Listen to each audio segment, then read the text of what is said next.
I M ഹെബ വജീസ് class ഞാൻ പഠിക്കുന്നു school വാത്തിക്കുളം LPS. ചിന്നുവും മിന്നുവും കള്ളനെ പിടിച്ച കഥ.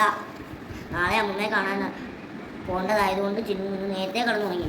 ചിന്നുവിനും മിന്നുവിനും ക്യാരറ്റ് വലിയ ഇഷ്ടമായതുകൊണ്ട് അമ്മ അവർക്ക് യാത്ര പോകാനുള്ളത് കൊണ്ട് റെഡിയാക്കി. ചിന്നു മിന്നു രാവിലെ നേരത്തെ എഴുന്നേറ്റ് സ്റ്റേഷനിലേക്ക് പോകാൻ. അമ്മ എല്ലാം ഉണ്ടെന്ന് ഉറപ്പാക്കി. അവർ നേരത്തെ സ്റ്റേഷനിലെത്തി. ചിന്നുവിനും മിന്നുവിനും അമ്മ ഓരോ ക്യാരറ്റ് നൽകി. സ്റ്റേഷൻ ഗാർഡ് ഹിപ്പോ അവർക്ക് എല്ലാം ഉണ്ടെന്ന്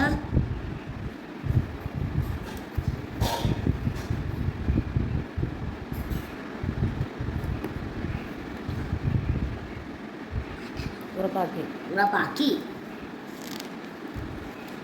പെട്ടെന്ന് കാർ വന്ന് സ്റ്റേഷനിലേക്ക് നിർത്തി.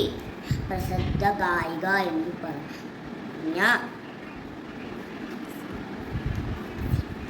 മിസ്സി കാറിൽ നിന്ന് ഇറങ്ങി.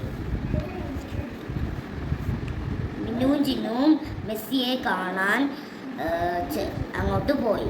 പെട്ടെന്ന് ബാങ്ക് കൊള്ളക്കാരൻ എന്ന് പറഞ്ഞ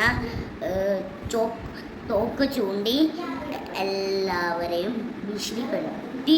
മെസ്സിയുടെ നെക്ലസ് ആളുകളുടെ ഇടയിൽ കൂടെ ഓടി. ചിന്നുവും മിന്നുവും തമ്മിൽ നോക്കി.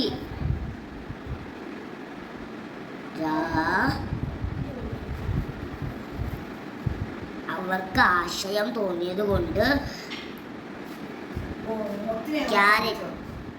ക്യാരറ്റ് വലിച്ച് എറിഞ്ഞു. കാലിൽ നോക്കി വലിച്ചെറിഞ്ഞു. അതിൽ തട്ടി വീണ്ടും തോക്ക് പോയി. ചിന്നു മിന്നു അവർ നെക്ലസ് കൊടുത്തു. ഹിപ്പോ ബാങ്ക് കൊള്ളക്കാരനെ വയറിൽ മുറുക്കി കെട്ടി. എല്ലാവർക്കും ആശ്വാസമായി. ചിന്നുവിനും മിനുവിന് എന്താ വേണ്ടതെന്ന് ചോദിച്ചപ്പോൾ അവർ പറഞ്ഞു, ഞങ്ങൾക്ക് ക്യാരറ്റ് മാത്രം മതി. നിറയെ ക്യാരറ്റ് നൽകി. രാജസ്ഥാനി എക്സ്പ്രസ് ശൂളം അടിച്ചു വന്നു. ചിന്നുവും മിന്നുവും അമ്മയും മിസ്സിയും ഒരുമിച്ചിരുന്നു. അമ്മൂമ്മയെ കാണാൻ അവർ പോയി.